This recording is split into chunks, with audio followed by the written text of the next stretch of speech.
Hello and welcome back to my channel. I'm Xeno, the personification of a cry for help, and we are back with more promises to keep Artemis's routes.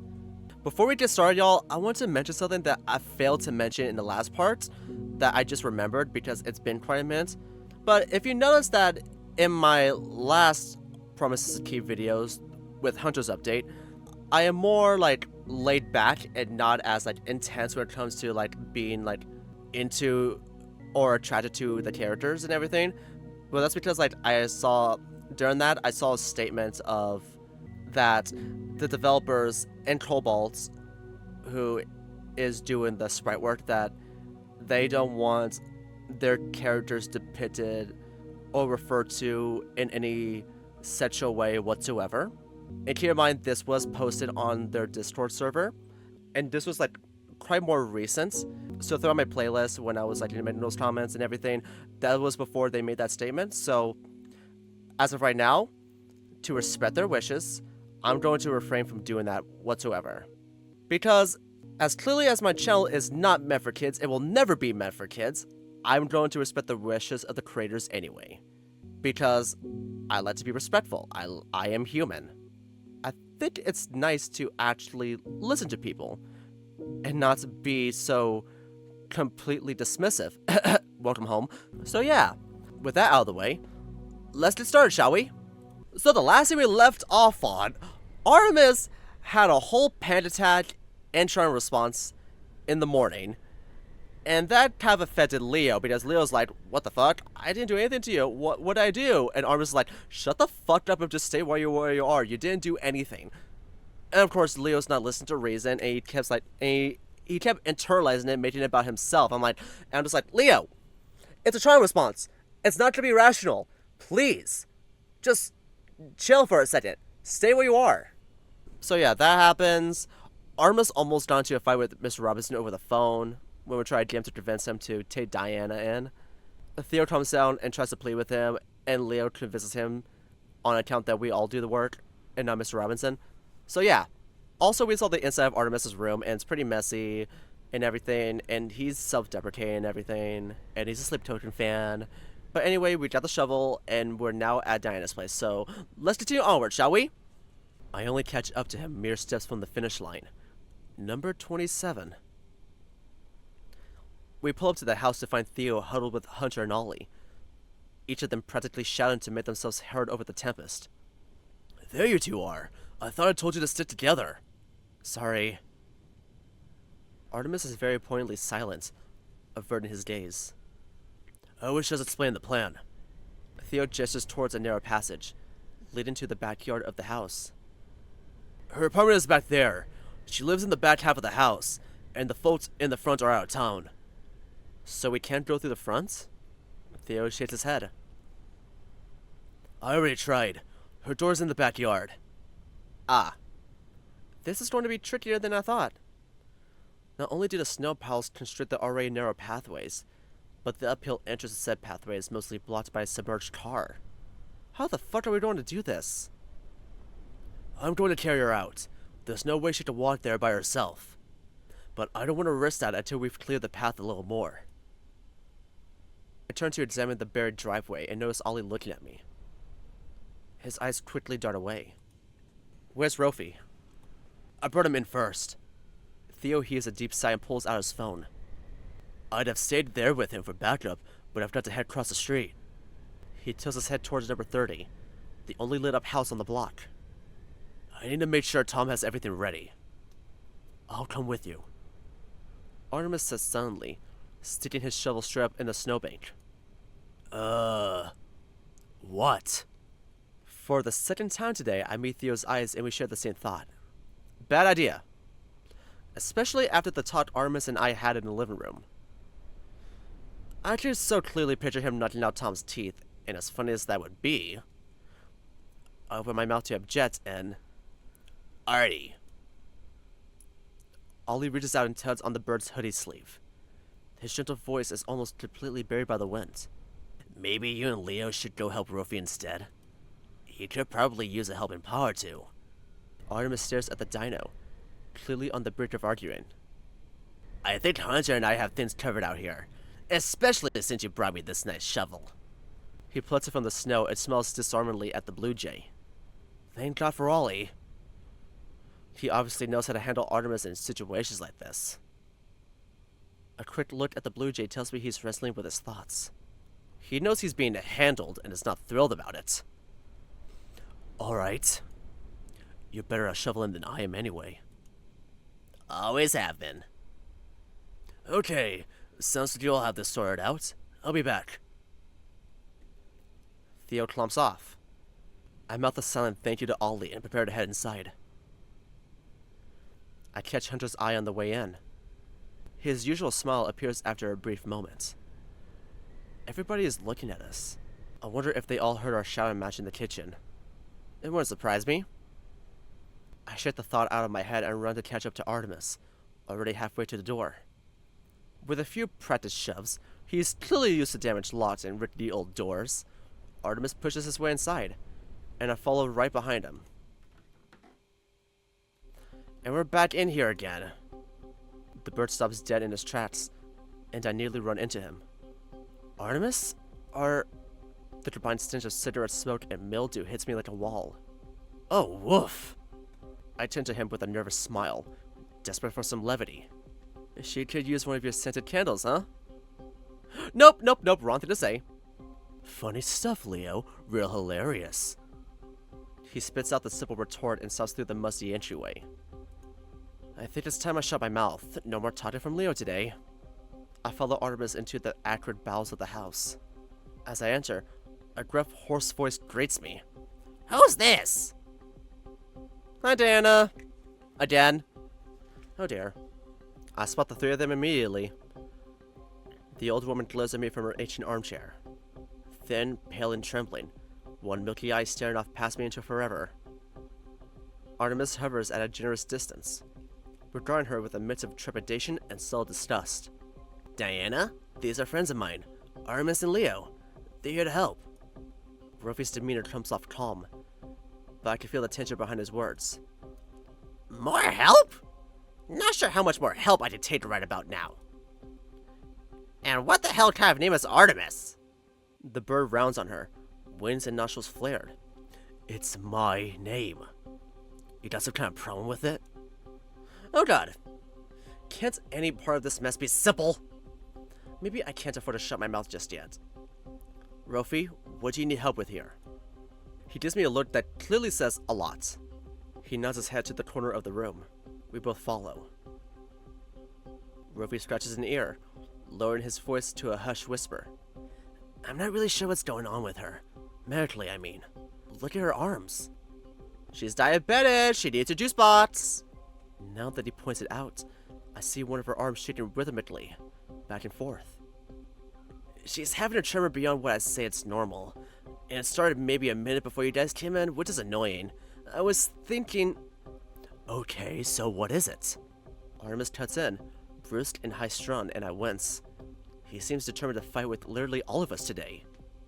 Ruffy rolls with the punches, though, not faced by the interruption.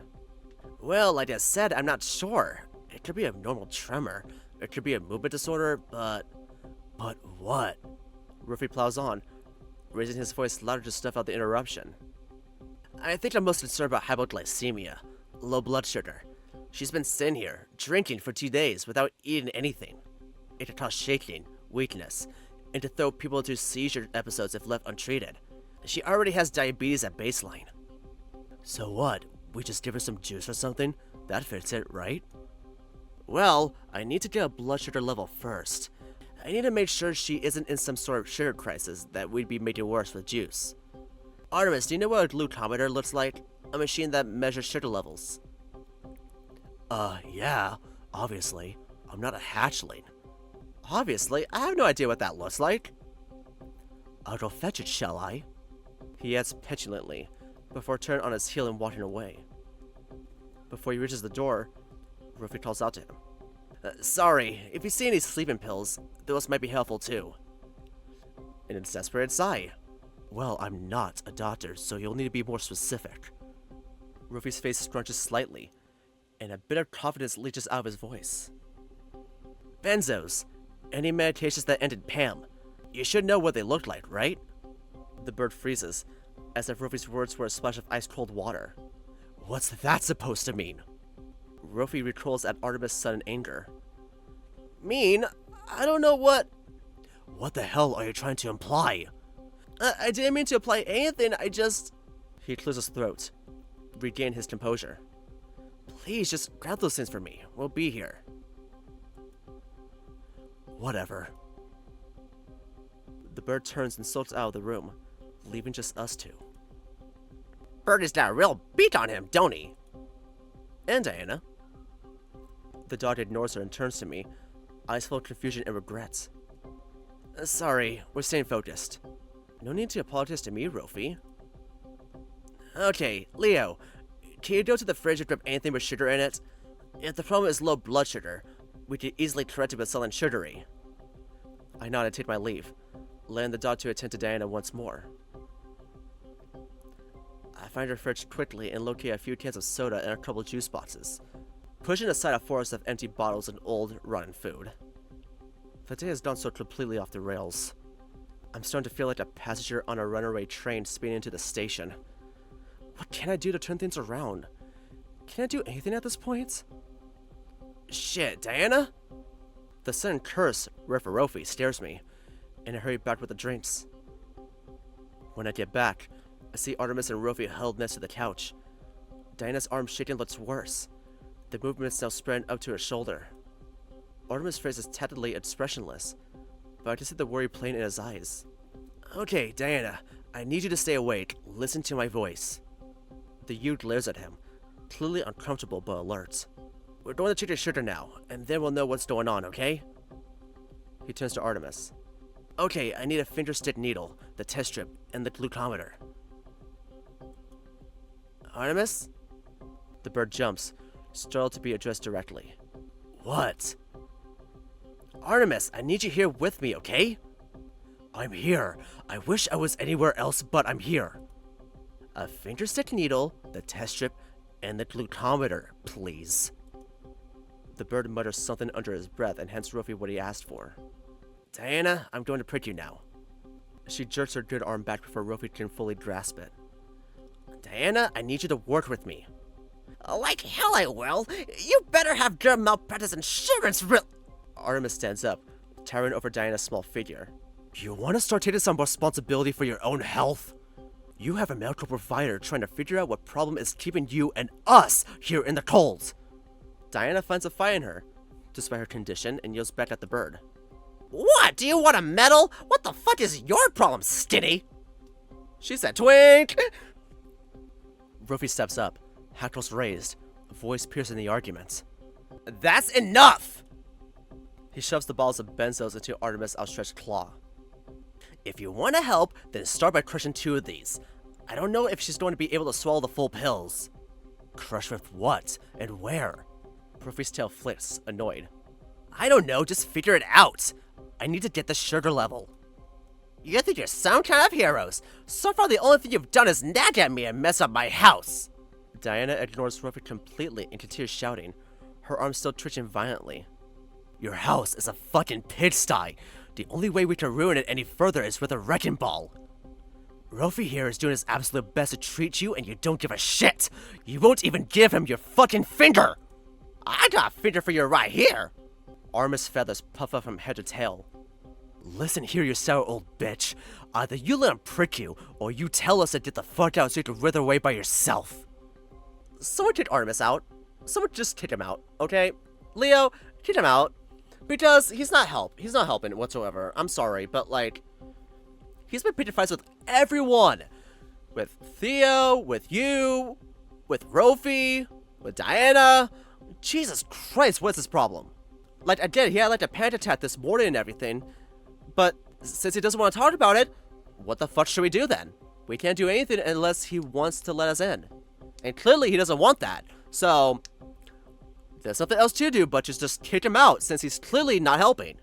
You watch your fucking mouth, Tweety. I sure as hell didn't consent to— They need to sit here and fucking die then. How does that sound?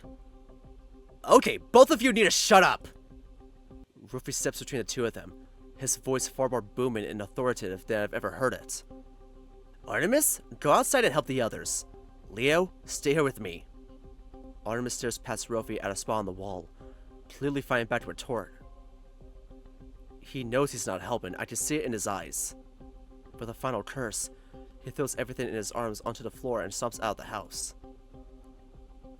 The dog exhales and turns back to the you, voice much gentler. I'm sorry about that, Diana. Artemis has had a very difficult day and the stress is getting to him. Clearly! He won't be staying at the Robinsons, so you won't have to worry about running into him again. As Rofi talks, he holds out the finger stick, inching it closer and closer to her. Considering the circumstances, I think you've been quite level-headed. And if you just work with me here for a brief moment, we can get the shaking under control and transport you somewhere nice and warm. He stresses the word warm.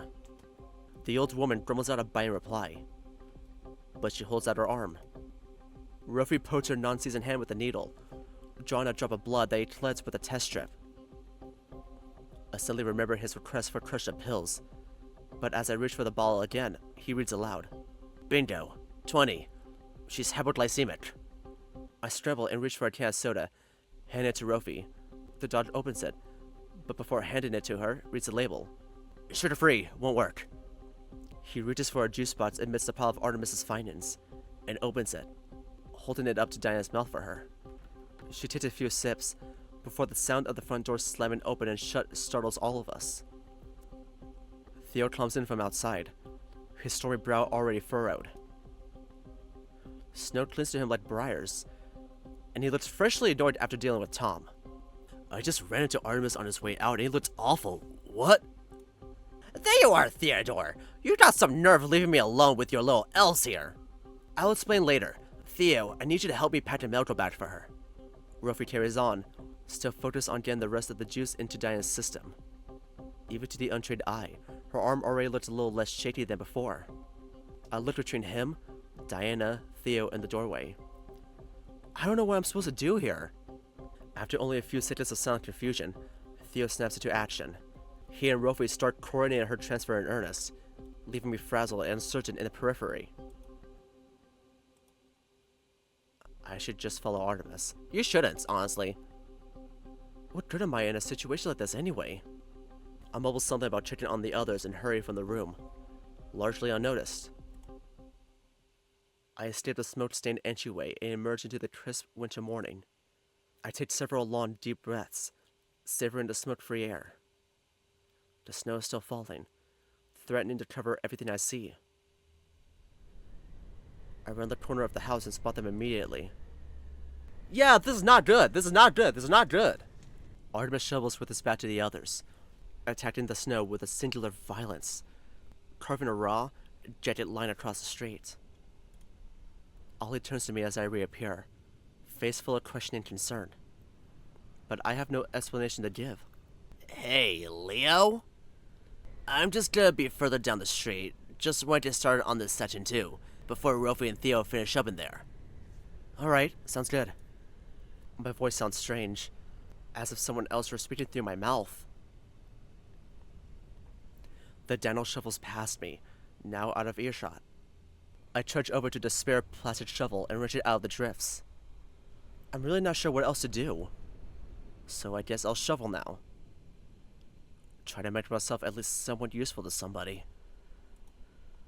Hunter, Artemis, and I continue to work quietly. The raccoon stands between us, carving out his own path with a shovel. He looks up at me, then at the bird. I can see him thinking of ways to break the ice. Honestly, at this point, I'd rather he just let us sit in silence. So, okay, never mind. She sounds kinda tough. Diana? Yeah, I mean... He gestures to the steaming Artemis, then at me, and then at the rundown house. Artemis halts from his work momentarily, clearly seeing and hearing Hunter, but quickly returns to shoveling. I mean, yeah, she's just not in good physical condition. Hunter nods, continuing to try and make small talk. It doesn't help that she lives in a tiny old house like this either. Behind the raccoon, I see Artemis freeze mid-shovel, his wings flaring. Poor lady. All the cold just seeping in through the cracks. As if you'd know anything about that. What? I said, as if you know anything about living in a beat-up, poorly insulated building. He continues working as he talks, his voice dripping with venom. I just think it's funny, really. The way you try to pretend that you're normal, like the rest of us. Normal? What do you mean? I've seen your house, your gated lawn, your security cameras. Don't think I haven't noticed your spending habits either. Buy and deliver groceries, one at a time in a blizzard. I see the easy, casual way you throw your money around. You hardly even try to hide it. Well, hey, I didn't How's that brand new winter coat treating you? Nice and snug, fur-lined interior. And don't get me started on your ridiculous fancy cologne. He turns to face us then, shoveling forgotten. Why exactly are you staying with us anyway? It's not like you couldn't afford to just up and go before the storm hit. Well, flying wasn't an option because of the snow, and I'm back for the winter holiday anyway. Artemis, go ahead and clock out for me. Call your Uber, okay? I'm sorry. You're just attacking everyone at this point, and you're not doing anything to deal with it. I'm sorry. This sudden, violent outburst seems to be taking Hunter completely by surprise. I wish I could say the same. Right, of course you checked the flights. Looking to jump ship? Well, actually, Leo was also about to get on a flight until it got cancelled and everything because of the snow. So, it's not exactly a class separation, so to say. I try to make myself as small and as invisible as possible. Leo, step the fuck up! Get up! Get up, Leo! Get up! Jesus! I'm surprised he didn't just charter a private jet. Okay, I get that we're in different financial situations, but that doesn't justify attacking me for it. Attacking you? Is that what you think I'm doing? I'm simply pointing out truth. Fact. And as far as I can tell, different financial situations doesn't even begin to describe it. I don't know why you even pretend to feel bad for us little people, when you've got your laundry list of vacation houses and your trust fund manager on speed dial. Hell, Daddy probably gives you allowance every month for— Don't mention his dad, he's dead. Don't mention his dad, he's dead. That is enough! Some kind of switch flips, and Hunter's entire demeanor changes in an instant. The raccoon jams his shovel upright in the snow. His soft golden eyes turn to steel. I am just standing here trying to shovel and make small talk, and I did literally nothing to provoke you. Well, who the fuck asked you to make small talk? Some of us are actually trying to work out here. Yeah, some of us, not you, Artemis. I'm sorry, but you were not literally helping with anything. Instead, picking fights with everyone. Some of us, yeah, but clearly not you. Hunter points to Artemis's disorganized shoveling path. You are generally just pushing the same piles of snow around in a circle. You've made literally no progress. What are you accomplishing, besides picking fights with me and everyone else? At this point, Ollie stirs back over, hearing the commotion over the snowstorm. He plants himself in the middle of the altercation, eyes wide beneath his foggy glasses. Oh god, is he gonna attack Ollie too? That'll be too far. That'll be too far, okay? Hey, guys! Theo and the others will be coming out soon. Let's just get this walkway shoveled so we can get Diana across, okay? And then all of this will be over, and we can all go back to bed. Please don't start, Artemis. Don't start! Don't start! Okay, good. With a particularly sour grimace, Artemis turns away and resumes his battle with the snow. Hunter looks around at each of us in turn, his expression somewhere between frustration and bewilderment. I can't fight an enemy to respond. Get up! I'm so overwhelmed, I don't think I can even form a full sentence. The argument broken up, we all return to the task at hand. Hunter keeps a respectable distance. He seems wholly uninterested in round 2 with the Blue Jay. On a different morning, the simple physical labor might have been soothing, meditative, even enjoyable. But this isn't a different morning. We work in stony silence, save for Artemis' sporadic swearing, made unintelligible by the wind. My eyes keep drifting to him. His hunched, combative posture, the way his wings flap as he hoists the shovel, pouring his anger and frustration into the shaky, uneven path ahead. I wonder about the source of his fury. I wonder who, in this unfortunate comedy of errors made him the most upset. Why do I feel like it's me? As I wonder, I lift up a heaping shovelful and pause, just before tossing it off to the side. There's something half buried in the pile. Something small, black and rectangular. Very much out of place. I reach into the clump of snow and pull it out, dumping the remaining powder and dropping my shovel. As I brush it free of snow, it flops open. It's a wallet. A humble leather bifold wallet, with just the barest hint of a driver's license visible in the left pocket. Exhausted and without really thinking, I pull it free. Oh! Artemis. Okay, so he's like a year older than me. Okay. Wait.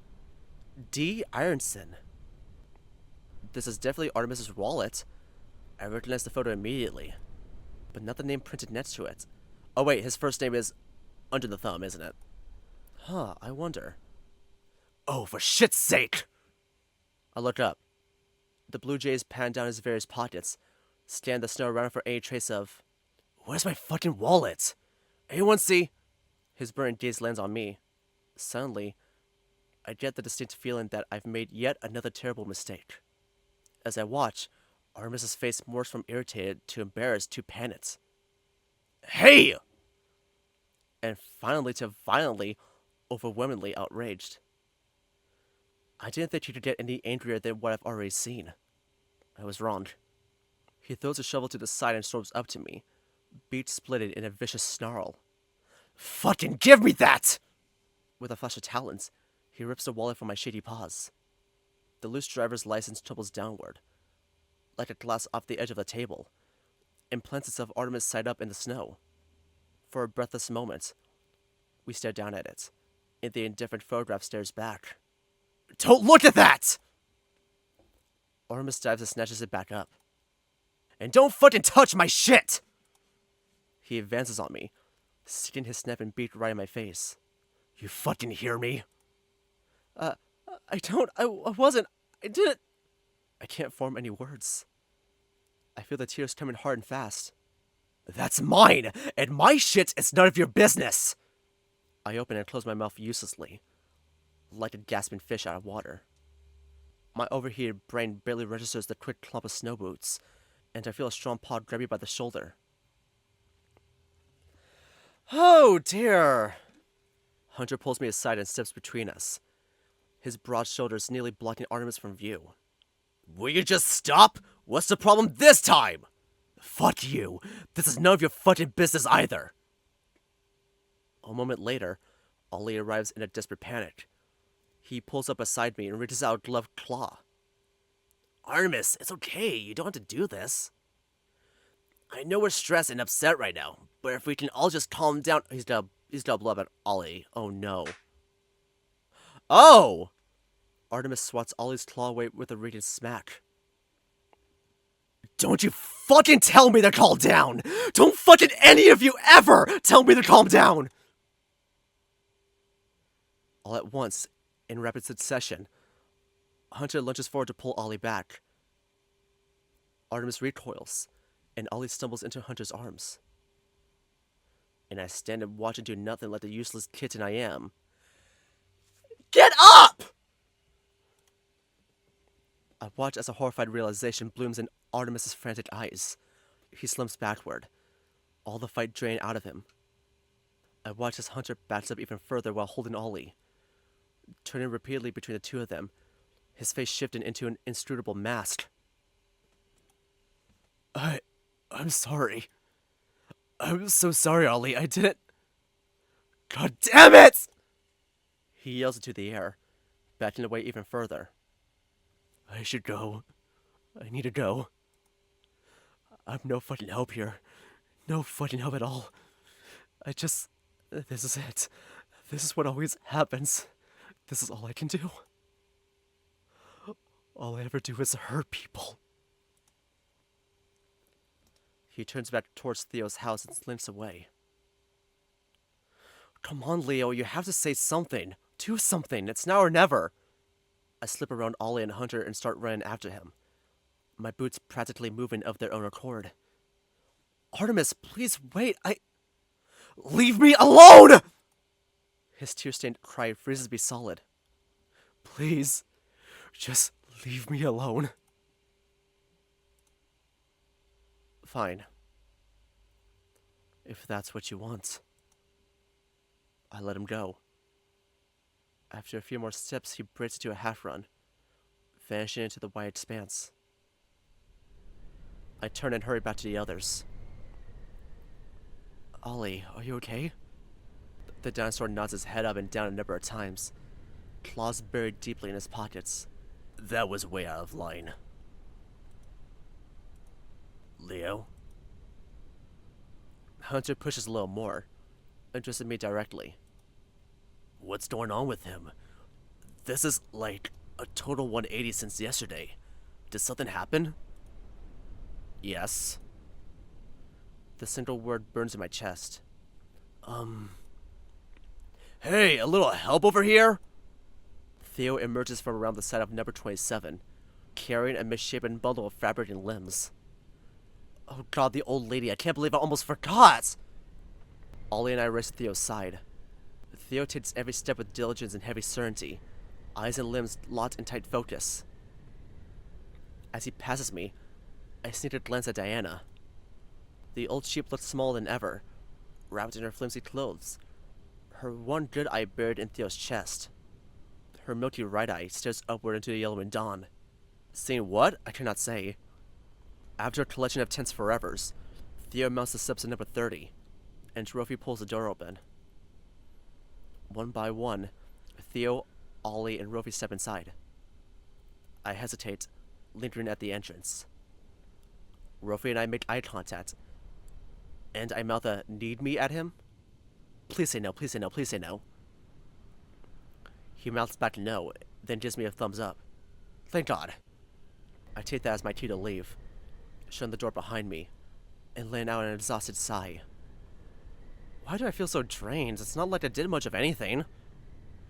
Through my tired haze, I stand the street and realize that I'm alone out here. Hunter must have already headed back. I retrace our faint boot prints back down the street. The bitter wind seems to slow as I walk, nature showing a rare moment of sympathy. As I come up to Theo's house, I see Hunter, sitting down on the snowy curb. He looks up and waves at me, most of his earlier anger gone. I push my face into a normal expression. Hey, are you doing alright? He nods. Yeah, I'm okay. Wanna sit? He passed the pile of snow next to him. Okay, for a bit. So, are you doing alright? Seems like it's been a tense day. I let out a dry laugh. Okay, that's an understatement. Okay, what about Artemis? I mean, clearly something is wrong. Any idea what? I don't really know what to say. I'm still processing everything that happened. Still sorting out my turbid emotions. In the end, I settle for the truth, or close enough. I'm not sure. I have a lot of guesses, but I just don't know. That's okay. We don't have to talk about it if you don't want. He breaks into his covered in good-natured smile again. Thanks, Hunter. We sit in comfortable silence, enjoying each other's presence. Hey, question. Yeah? Do I really come off the way Artemis said I do? You know, like a rich boy, a nepo baby. But you're a good nepo baby. Oh, no, I don't think so. I consider for a moment. Well, okay, your coat does look really expensive. And you do wear a lot of cologne. And it was a little hysterical that you ordered groceries in a snowstorm. I trail off. The raccoon nods. He isn't wrong. Nothing he said is wrong. Knowing that, what do you think? You have to be honest with me. Do you agree with him? Do you think he was in the right? Nope, he wasn't. I'm sorry, but he just expressed how he feels about you in a way that isn't violent. Okay? He's clearly not working on himself, and he's just projecting that onto everyone. He wasn't doing it just with you. He was doing it to Rofi. He was doing it to Theo. He was doing it to Leo, and he did with Ollie and Diana. Okay, so I don't agree with him. I'm not depressed. I'm not depressed, yes, because that's fucked up. Not really. I mean, obviously it's complicated, but it wasn't the time or place for something like that. Nothing good or productive was going to come from it. And yeah, you were right. He was picking fights with everybody. Me, you, Theo, Rofi, even Ollie. The raccoon nods again, more stiffly this time. I don't know. Like I said, it's complicated. He shouldn't have yelled at you like that, but... I point at the dilapidated old building just across the street. But I was just in Artemis's apartment earlier this morning and, thinking about those drafty, dirty windows and the cracks in the walls. I see why your comment about Diana's house set him off. They are in somewhat similar positions, honestly, and the storm threatens everything they have. Those crumbling old buildings, that's it. They have nothing else to fall back on. No plan B. Theo may very well have saved both of their lives. So, when so much is on the line for him, why should you spend your money so nonchalantly? I mean, yeah, it upsets him, knowing that you were never really in any danger. This is just a minor setback for you. You two live in different worlds. That was a nice, nuanced take on this. Thank you. Thank you. Thank you. Oh my god. I knew that pressing no was the right choice. I knew it was the right choice. I see. He doesn't elaborate further, and I can glean nothing from his impassive face. What thoughts lurk behind that mask? Maybe I'll find out if I go to his route. I'm sorry, Hunter. Leo, don't apologize. You did nothing. Maybe that was the problem. It is. Silence again. I'm gonna head inside. I think I've had enough of today. I don't blame you. I'll see you around. I bet you will. Not too many places we can go. I stand, brush myself off, and leave Hunter to his thoughts. The house is quiet. I spot Artemis's boots, lying in a hasty pile by the door. A small trail of melted snow leads across the room towards the basement. She's probably holed up down there, alone. Honestly, being alone doesn't sound so bad right now. In fact, it sounds absolutely wonderful. My paws start moving stiffly, carrying me back to the den. I'm least likely to be disturbed there. The room is just as Ollie and I left it yesterday. I plop down onto the same chair with a deep sigh. My limbs feel like jelly. I stare at a spot on the wall, the whole day stretching out in front of me. I sit. I doom scroll. I listen to music. I doom scroll while listening to music. I keep returning to our text chat. Hey there, Sleeping Beauty. Since yesterday. Yesterday? Not even 24 hours ago. How the fuck did we end up here? I stare at his messages, as if yet another read-through will reveal some secret answer. How quickly I find myself alone. Yet again. I suppose I had sought it out. In fact, I had yearned openly for it. So cherished the thought of sweet solitude. Only to find it as cold and empty as it always was. I sit, burning time, waiting. Eventually, my eyelids just become too heavy. I curl up into the cushions and let go. Ages pass by, unnoticed, here in this townless space. My phone interrupts my nap. Rude. I sit very still and purposefully ignore it, as if hiding from a predator. It's not going to stop. Fine.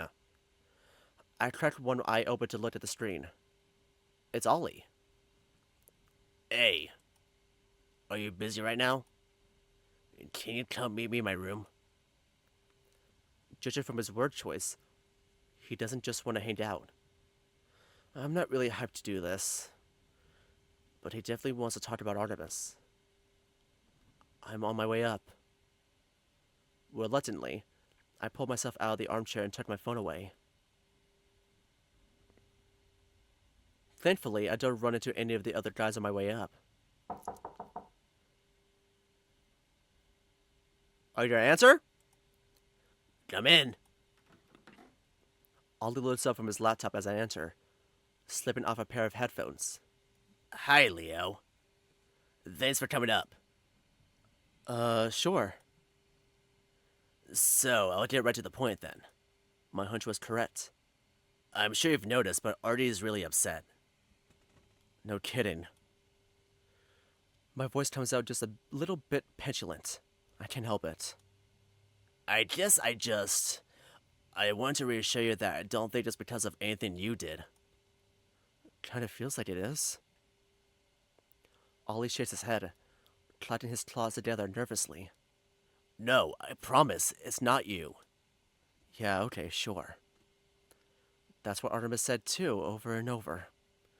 But his voice, his body language, literally everything else said otherwise. The dino opens his mouth and closes it again. He pauses for a few moments, staring intently at his feet. Artie has bad days. Good days too, of course, but today was very obviously a very bad day. He fought with literally everyone. Even you. Clear as crystal, I hear the sound of him slapping Ollie's claw away. He didn't hurt you, did he? No, not at all. Ollie casts his eyes down once more. He shrugs.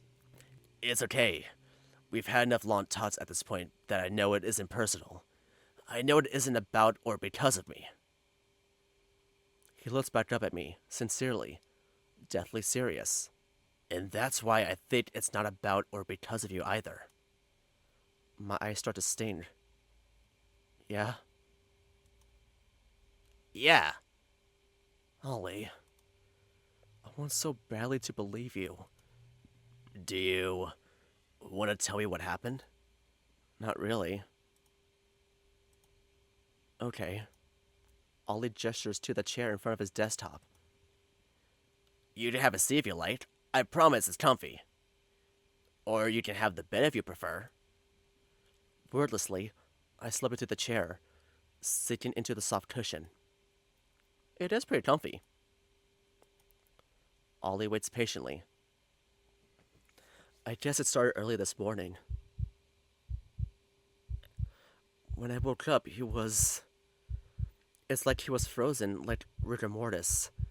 And when I went over to try and see if he was okay, Cold claws clenched my heart as I recalled the look on his face. He was scared of me. Terrified. I don't think I've ever had someone look at me like that before. Damn. Like I was a monster. And I mean, I don't know. This is crazy, but that fear was so real, so truthful. It's hard not to think, at least a little bit, that maybe I am. Ollie shakes his head vigorously. So vigorously, his glasses almost fly off. Leo, Artie gets sleep paralysis.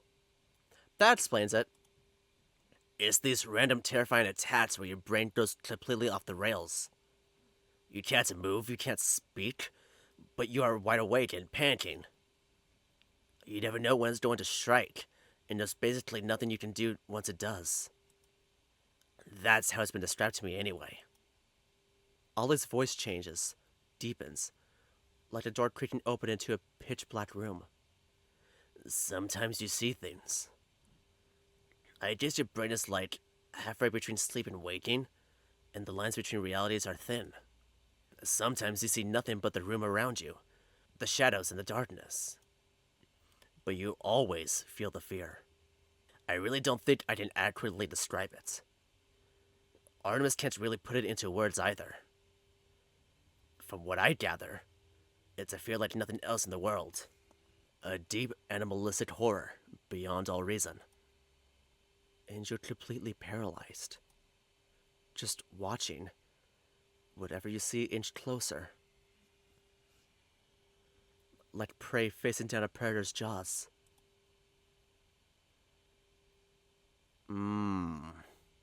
So, that's what it was, Leo. I've seen it happen once before, and it was exactly like you described. It's not you. You're not the problem. And you're certainly not a monster. I guess. I mumble, hesitantly. I don't sound convinced.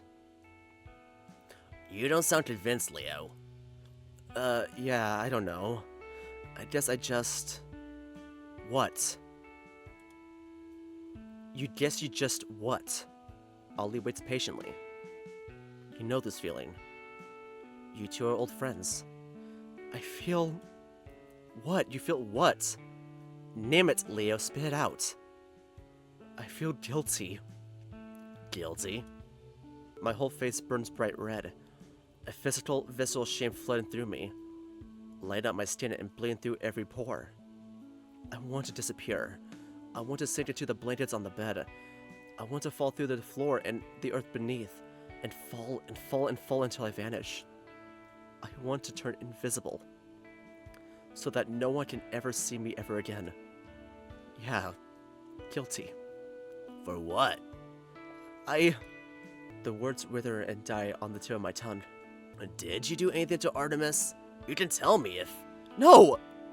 I reply fiercely, loudly and without hesitation, voice thick and eyes burning. Ollie shrinks slightly, but his expression doesn't change. Oh god, I'm upset at him. I'm doing the same thing Artemis and Theo did. I'm sorry. I didn't mean to. I'm just... Nope. The Xeno shakes his head, eyes sparkling. Remember that? The little game Artemis and I play? Whenever I say sorry unnecessarily, Artie just says... Nope.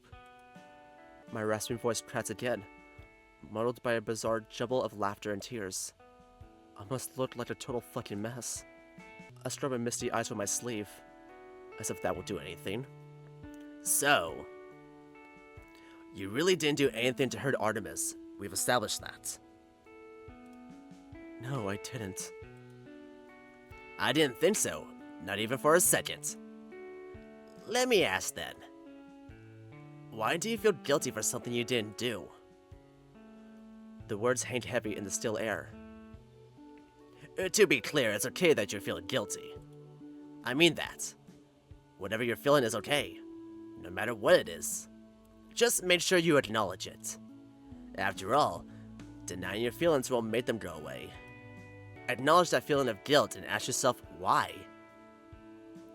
I avoid his eyes. I don't think I really know why.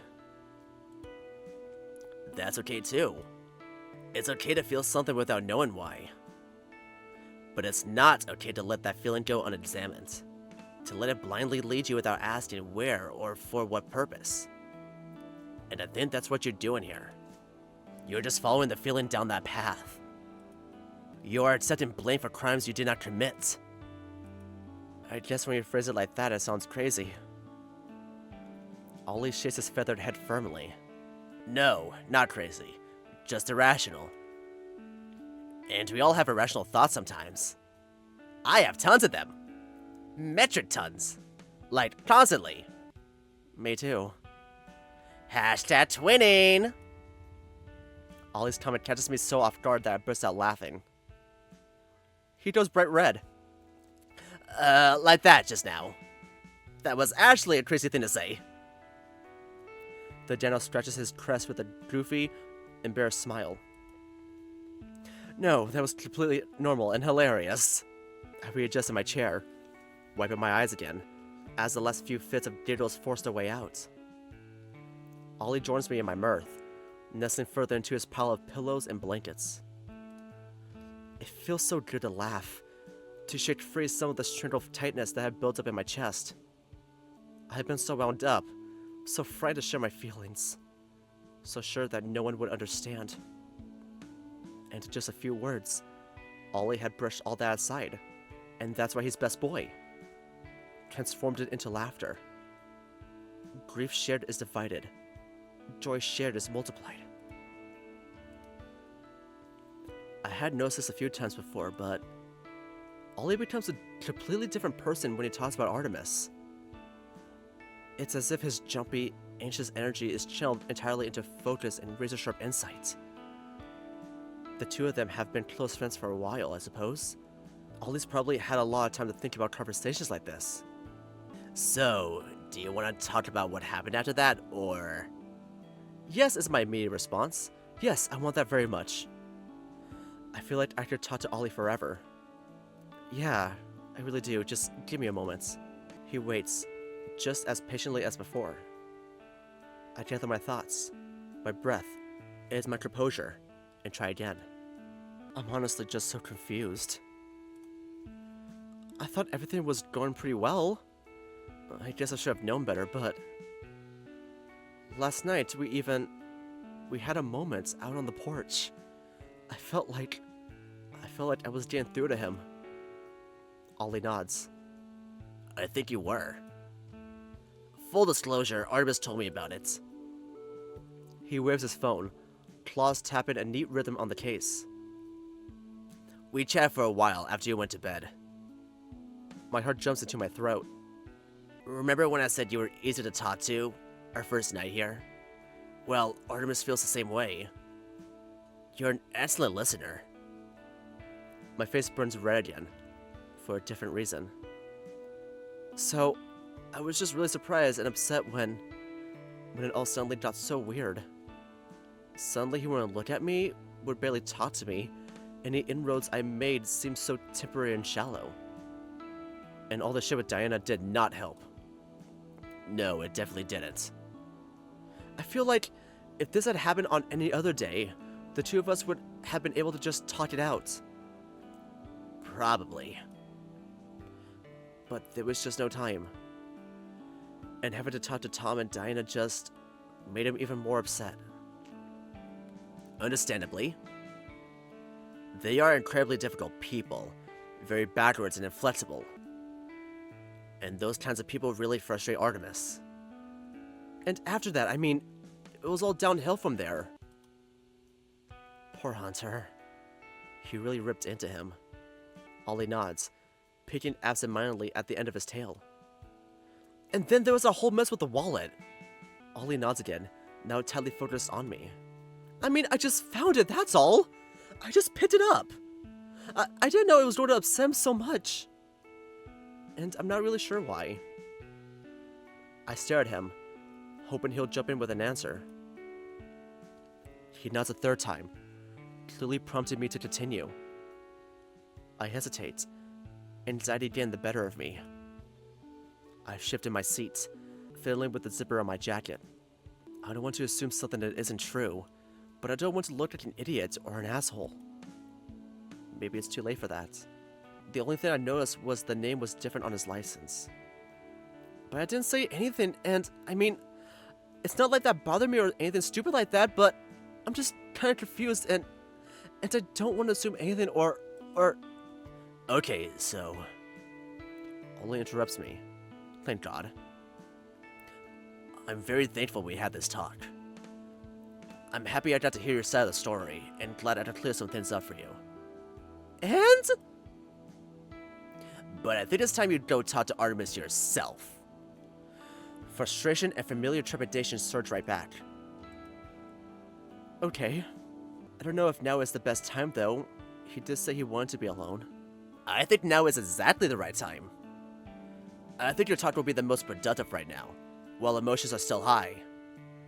Artie will be less likely to clam up, which is what usually happens. Isolation or deflection or blatant refusal. But I think if you do this now, you might get the truth instead. Ollie studies my face so intently that I have to look away. And then, of course, he asks exactly the question I'm thinking. Is that something you want? If the answer is no, then stay up here with me. I'll put on a movie or something and we could just chill tonight. But if the answer is yes... He knits his claws together neatly. Artemis is most likely at the basement bar. Right. But before I go, I've got 2 questions for you if that's okay. Of course. This might sound rude, but it's a genuine question. Why don't you go down and talk with him, or come with me? A hint of sadness creeps into the dino's scaly smile. I have, many times before, in situations a lot like this. Tonight, however, I think it should be you. I think deep down, Artemis would rather it be you.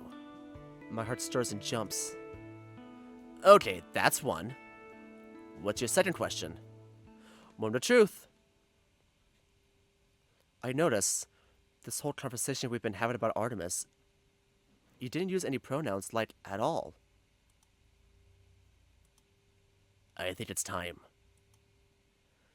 I'll keep an eye on my phone in case you need anything. Artemis is non-binary. Artemis is non-binary. There's another non-binary furry character in the house, y'all! We have Lake, and now we have Artemis. Okay. Fair enough, I suppose.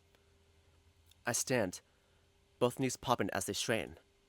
Thanks, Ollie. You are very welcome, Leo. With one last preparatory sigh, I head out. Now, on the way back down, I find myself hoping to run into one of the other guys. I'm not sure why.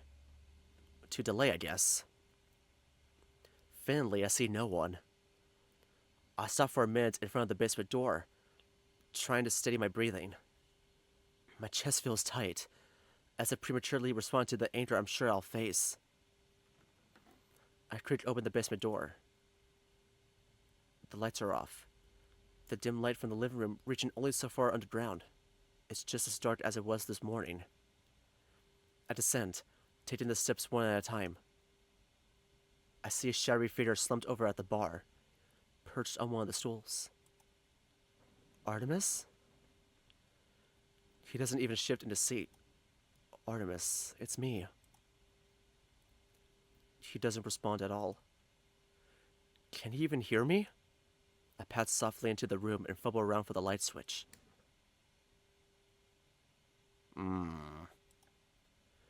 The bird stirs to life, grunts irritably, and shields his eyes. Hey, come on!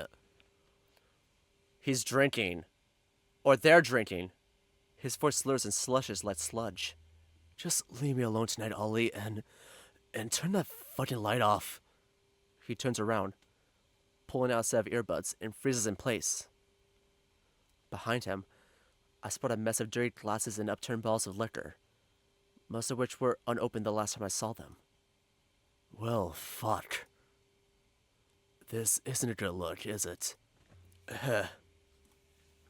His beak splits into a wide grin, and he sways so far off the stool that I worry he'll fall.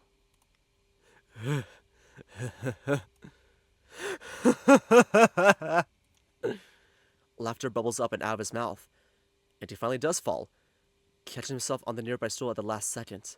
Whoa! Hey! I start towards him, then forcibly stop myself. Remember how that went before? I just came by to make sure. Well, fuck it. Why not? He speaks right over me. I guess. Honestly, this makes total sense, actually. Total fucking sense. Rolling thunder fills his eyes. I spent all day showing off what a massive douche I am. Might as well be a filthy alcoholic, too. Get it all out on the table, yeah? Make sure you know what you're getting yourself into, yeah? Yeah? He throws out both arms, like a corny stump comedian waiting for a laugh. I open my mouth to respond, but find myself at a total loss for words. This is not at all what I was expecting. After the tense, eruptive day we had, I was expecting a fight. I expected him to yell at me, maybe throw something, tell me to get the fuck out of his room. This violent joviality is catching me completely by surprise. Cat got your tongue? He descends into another fit of giggles, and swipes around on the bar behind him, pan its surface, looking for something. His wayward arm stretched something that had just been out of view.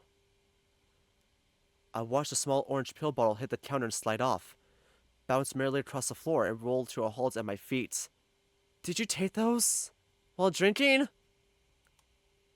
I bent down to pick it up, Are these? Relax, doctor. Those are prescription. A fucking doctor gave them to me. Besides, it's been empty since yesterday morning, and that's why they have sleep paralysis. Because they ran out. He swings around to face me once more. A full shot glass sloshing in his fist. It's part of the problem. My eyes drop to the ball's label. Lamotrigine. That's right, folks. This pretty bird is savagely unmedicated. He crows, raising the tiny glass, extending his arm as far as it will go, as if offering it up. A splash of the fiery liquid sloshes over the side and onto the floor. Well, shame or whatever. He downs the shot and immediately doubles over in a fair coughing. God fucking Christ, I hate vodka. Why are you drinking it then? Really, Leo? That's the first question you asked? Why not? Who cares? I mean, I'm really grasping at straws here, but I feel like I want to keep on talking until we can circle the conversation back around. If you want a drink, you could at least have something you like. Well, maybe. He snaps back, suddenly vitriolic. Maybe it's because I hate it, Maybe I picked it up so I wouldn't drink so much of it, He snorts and wraps a jerky arm across his mouth. Fucking, you can fucking see how well that fucking worked. Yeah, anyway, whatever.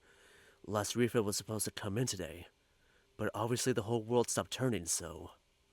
He pauses, snorts loudly again, and slams the shot glass back onto the bar. Nope, that's a fucking lie. I'm lying to you again, surprise, surprise, I know. He picks up speed, talking faster, waving his talons. Last refill came in a week ago. I was supposed to go pick it up then. I even said to myself, hey Artemis, you dumb fucking chicken, go pick up your stupid trucks before the massive blizzard hits. But whoopsies. Oops, all procrastination. I didn't fucking do it. And I had the unbelievable sack to think, oh, it's alright, it's just fine actually. I've been doing pretty well lately, feeling pretty stable. I could go cold turkey on the mess and holding my fucking brain together. What's the worst that could happen? Well, I can make a complete fucking total idiot of myself in front of... He stops abruptly. Words lodge firmly in his throat. Oh my god. I sound crazy. I sound fucking crazy, don't I? What? No. Not crazy, no. Just drunk. Yeah, okay. Whatever you say, Leo. He slumps backward against the bar and deflates, dropping his face into his claws. Since you're here... His voice comes out muffled and monotone. And since I already completely fucking blew it, let me ask you something. I want to take a seat next to him, but I settle for a stool at one of the nearby tables. Anything. One bright eye peeks out from between his claws, focused entirely on me. What the fuck did you see in me? What did I... Why me? He runs me right over, giving me no room to respond. Why go after me of all people? Like, I don't understand. When you told me that you were looking to shoot your shot, I thought for sure, oh, it's Rofi, it must be Rofi. Remember? Remember that? I mean, wasn't that the obvious choice? Childhood buddies, friendly personality, PA salary. Or even if, okay, even if, maybe you're not into dogs, yeah? And maybe you two are just friends. They for sure is gotta be Hunter, yeah? Biceps, confidence, fancy cologne, offshore bank accounts or whatever. Oh, what about Theo? Guy's not my type, but I can see it. Strong and caring. Got a bit of that salt and pepper style going on. And Ollie, obviously, is perfect. We're not wrong there. He's literally perfect. I just don't understand. His talons clench, muffling his venomous voice even further. How the fuck, with competition like that, could anyone in their right mind pick something like me? I mean, just look at me. I hold up a paw. God, Artemis, are you gonna let me say anything? Don't you want me to actually answer your question? He climbs up. I take a deep breath and marshal my thoughts. There is so much I want to say, so many questions I want to ask.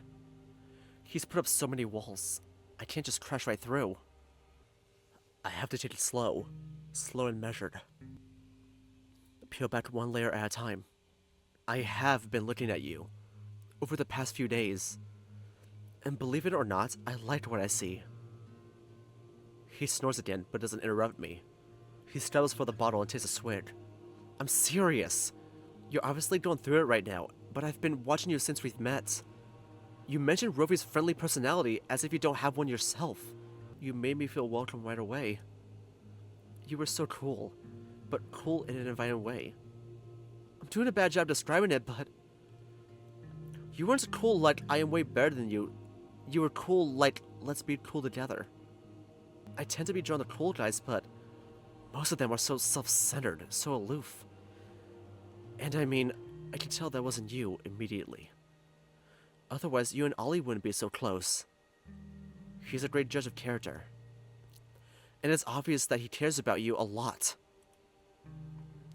Artemis nods and takes another swig, grimacing. And I wonder what he would say if he heard you call him perfect. The bird lets out a sound somewhere between a sigh and a guffaw. He would never believe me. There you go. Let's keep going down the list, why don't we? Theo's an extremely caring guy, of course. But who cooked us dinner our first night? A full 3-course meal for 6. Who made breakfast the morning after? Who made delicious dumplings that same night? Who yelled at everybody over the power outage? Who started trouble? Who apologized for it? You mentioned Hunter's confidence. But what about the confidence required to say I'm sorry? That's what I said to you when it happened, and I still mean it now. It takes courage to admit that you were wrong. And now that I know about the complicated factors, I tap the top of the empty pill bottle with a claw. I think it was even braver of you. He frowns and shakes his head. It doesn't really seem like it getting through to you. He takes another shaky swig, once again shivering from head to toe. What's the sticking point? What part of my speech don't you believe?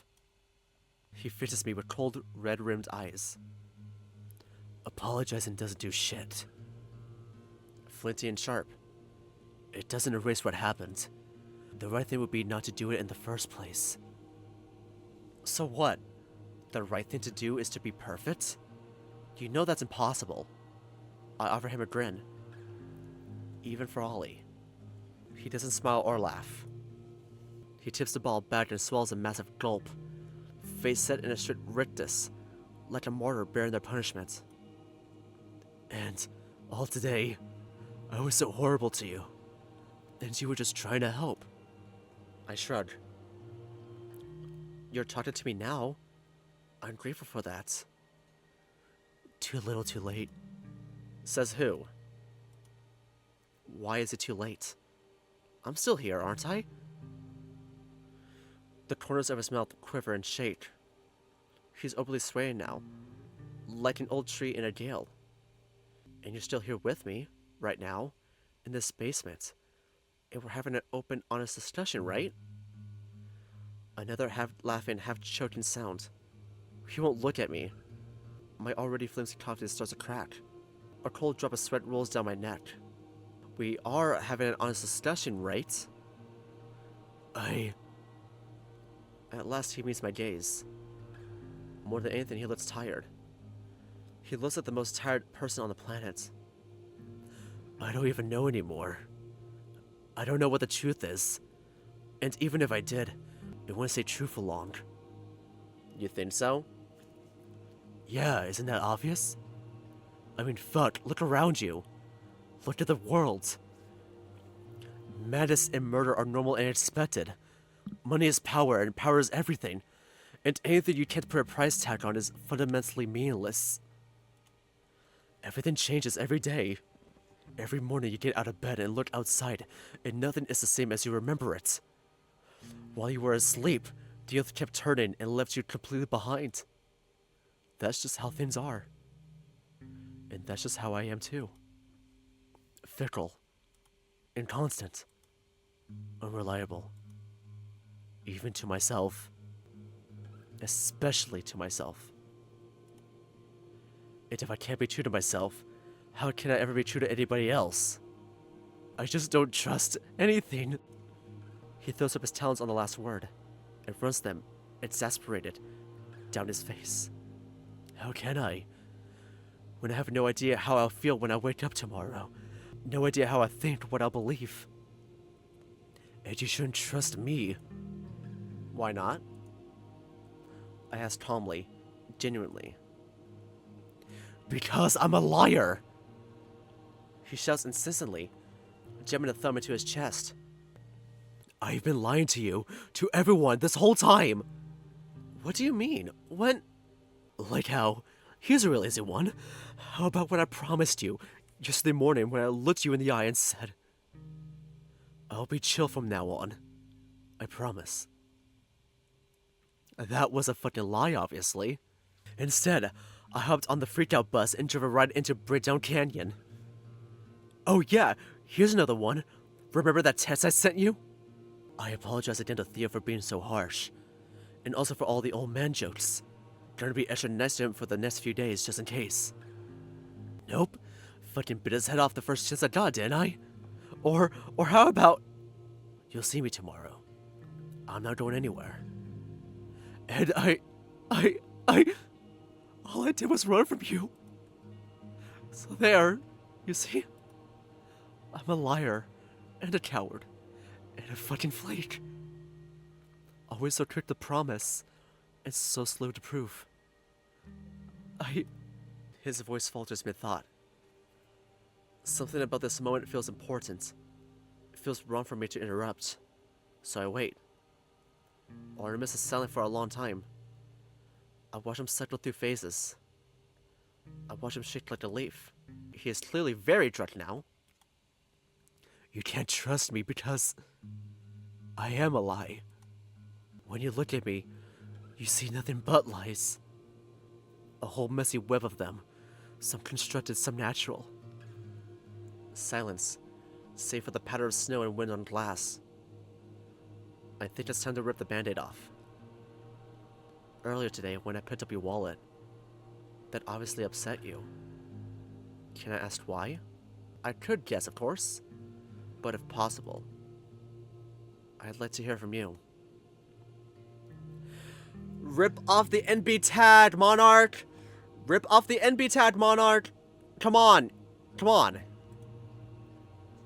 I give another little push. The name on the license. Please, don't say it. I would never. I know we just met very recently, but our... whatever we have, whatever you want to call it, that we've developed over the past few days, it makes me very happy. Happier than I've been in years. You don't know what I'm usually like. Since coming here and meeting you all, meeting you, it feels like I've come back to life. As the words pour out of me, I realize how true they are. Whatever we have, I want to keep going. So, it's very, very important to me that I know. I clear my throat, pushing through the fear. That I know the real you. Whoever that is. We've been circling around the question for so long. I finally resolved to just ask it. I mean, sorry if I'm assuming wrong, but you wouldn't be the first non-binary person I met. We met late, although they're from a different visual novel. Once again, a harsh, shrill laugh forces its way out of his curved beak. A truly painful sound. It's not like it bothers me or anything. He tips the bottle back and downs the rest of it. Whoa, maybe... Artemis coughs and splutters. That final sweat far too much for him. And the remainder spills and splashes down his front and onto the floor. He doubles over in a wet hacking fit, one hand over his mouth, the other still clutching the bottle. In between coughs, he brings it back up to his beak. Okay, I think that's probably enough. I jump to my paws and grab the bottle, and to my surprise, he lets me take it. His cough and choking laughter continues, unabated. Artemis, This is so... this is so fucking stupid. I mean, for fuck's sakes, look at me. He says, for a second time tonight. I'm a dumb fucking dramatic bitch. Hey, come on, don't... I am! Idiotic, hysterical. He pulls his soaked t-shirt away from his body. Rancid disgust plain on his face. Sopping fucking wet and pathetic. With a quick flutter of his wings and a number of virulent curses, Artemis sneaks the shirt up and over his feathered head. Top surgery? He rolls back and chucks it bodily across the room. Oh. And then stands, hunched, in the soft basement light, and just looks at me. And I just looked at him. And then all at once he opens his mouth and... I don't fucking know! I don't know, okay? You don't know? I don't fucking know what I am. I promise I'm not just being weird or difficult or... I just don't know what the real me is. I feel like nothing. I feel like nobody. I feel like a shadow. I look around and I see people all around me and they all seem to be solid. They all seem to be real. Reliable flesh and blood. Something you can have and hold that won't slip away. This body? This is a lie. It's a fucking lie. A lie that I built for everyone else but me. I keep it skinny because I know that's what people want to see. I wear my hair like this so people will think it's cool. So they'll smile at me, taunt at me, take me home. So they won't look at me like the freak I am. You know, sometimes I'll catch my reflection in the mirror and think, who is that? And then I realize, oh my god, that's me. That's me. He pulls at his downy chest with hooked, gripping talons. These flimsy feathers, these hollow bones, these clipped, useless wings. This is all I have. It's what I was born with. I can't run from it. Even if I could, I wouldn't know where to go. Like a shadow tied to a post. It's the closest I could get to the truth. And it's fucking light years away. Do you get it? Do you get what I'm saying? No, I mean, literally, how could you? I'm not making any fucking sense at all. No, you are. My voice comes out mottled and rusty, as if I hadn't spoken in years. I hear you. That's what's most important, right? I'm listening to you, to what you say. And I'll see you however you want me to see you. Whatever name you want, whatever pronouns you want, whatever. It doesn't matter! Those things don't matter at all. Like fucking anything would be fixed if people call me they, or she, or nothing, or whatever. They're just words, and words are fucking worthless. No matter what they see, no matter what they call me, it will never really be me. It's all wrong. It's all fucking wrong. Nothing's been right. For so long. The bird wobbles dangerously, loses his balance, and falls back against the bar. He grips the wooden surface with desperate strength, like a castaway clutching a life-saving rope. With great effort, he steadies himself, though his shivering continues undiminished. His unfocused eye lands on me, though it seems to stare right past. Tears begin to choke his already thick, sluggish words. Us, was a horrible mistake.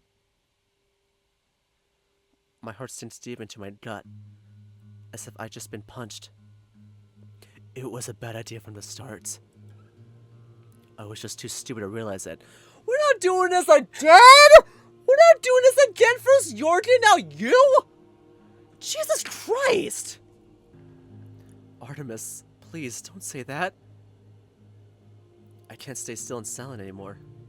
The same feeling from this morning pulses through me with every labored heartbeat, now fiercer than ever.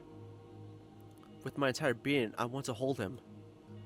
I want to take them in my arms and sweep all this terrible sadness away. I rise from my chair and close the distance between us, arms outstretched. Please, just come here. It'll all be okay. Don't touch me! He recoils from my open arms as violently as if they were sparking electrical wires. He scrambles to the other side of the bar, knocking over one of the stools with a thundering clatter. Don't come near me. Just stay away. Artemis, Don't cry. Look, I'm sorry that I roped you into this. I know I always come on too strong. If you don't feel the same way about me, then... Don't cry. Don't cry. Don't cry. Then please just tell me, and I'll leave you alone. No. Artemis shakes his head so violently that he almost falls over again. It... He stutters, beat clacking, struggling to form words. It's not you. It was never you. There's nothing wrong with you. You're sweet and caring and handsome and when people talk, you actually listen, which nobody fucking does. It's just that I've done this so many times already, and I know how it all ends. Every time I fall to pieces, I look for someone to pick me back up again. Someone to hold me together. Someone who would tell me who I am, what I should be. It's selfishness, that's all it is. I use them to feel better about myself, and then, like clockwork, I pull away. I flake. I let them down. I should know better by now, but I can't stop. I always think that maybe this time it'll be different. But it's never different. It's always the same shit, over and over and fucking over again. And fucking obviously it is, because I never change. I'm always the way I am. I'm always me. I'm the same crazy, spiteful, indecisive fucked up I've always been. And I'll always be me. Don't you get it? This thing between us is a terrible mistake because I'm a mistake. I'm a bad habit. I wake up every morning and choose to be awful. He throws an arm back at the wall of bottles behind him. I'm vodka. I'm rum. He scrabbles in his pants pocket and yanks out an empty cigarette carton, throwing the cardboard with brutal, visceral hatred. I'm nicotine. I'm a carcinogen. I'm fucking poison. I'm poison, and I ruin everything I touch. And I would rather fucking die than ruin you too. You're exactly the kind of guy I could fall in love with. Which is exactly why we will never work out. You deserve better than me. Artemis, please. I pour my whole heart into my voice. Please, don't talk about yourself like that. It's just not true. I can tell it's not true just by looking at you. From our last few days together, With a raspy, mocking cackle, he pulls another bottle off the shelf, pops the cap, and starts to chug. Dude, that's not yours! You owe Theo a lot of money now. Please stop, you've had enough! I race around the bar and snatch the bottle from his trembling claws. He gads. His eyes go blank. His face turns completely white. He shoves me bodily aside and bolts into the bathroom, slamming and locking the door behind him. I stand dumbly at the bar, still clutching the half-full bottle of dark rum. Even from beyond the door, I can hear Artemis retching and coughing. I delicately place the rum back on the shelf where it belongs. The splashed liquid left a dark brown stain on my paw. I stare at it for a while. The horrible sounds from inside the bathroom continue. Mechanically, robotically, I start to clear away the glasses and bottles left on the bar. Just to do something. I grab a cloth and wipe down the spills and glass rings speckling the dark wooden surface. I hear him start to sob in earnest. I feel like the most useless person in the world. After a long, long time, the tears dwindle to nothing. I don't know what else to do, so I walk over to the bathroom and sit pressing my back against it. My head, it passed a solid wood with a soft thump. Just a little nonverbal message. I'm here. I hear quiet footsteps, followed by a second thump on the other side of the door.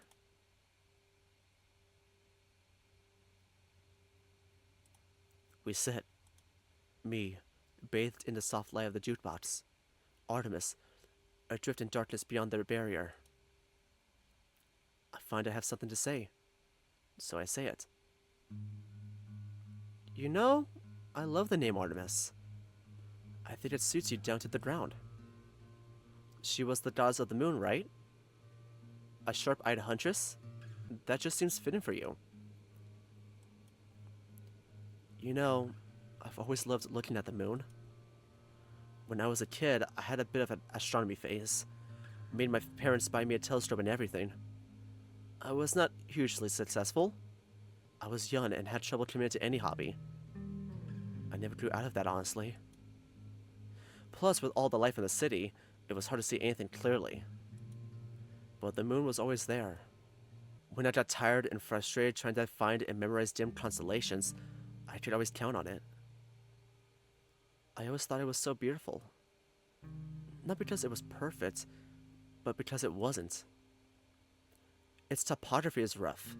Its surface is pockmarked with splotchy, uneven craters. And even though it might look like it, it's not a perfect sphere. That's what I loved about it. Even partially obscured, it was beautiful.